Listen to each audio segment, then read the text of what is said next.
వెలిగించి పెనం పెట్టి ఆయిల్ వేసి ఇంకా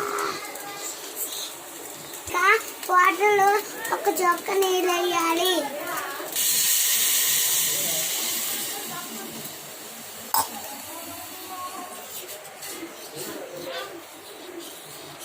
కలపలా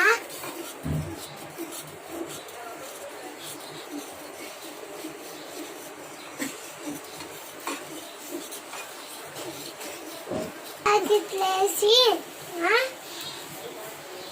ఇంకా ఇప్పి ప్యాకెట్లేసి దాని కలిపి ఇప్పి నూడిల్స్ ఉడికాక మసాలా తీసి ఇలా వేయాలి. ఇప్పి నూడిల్స్ ఉడికాక బౌల్లో తీసుకొని ఉడికాక వేయాలి. బౌల్లో వేసి సర్వ్ చేసుకొని తినాలి. బౌల్లో వేసి సర్వ్ చేసుకొని తినాలి. Now it is ready to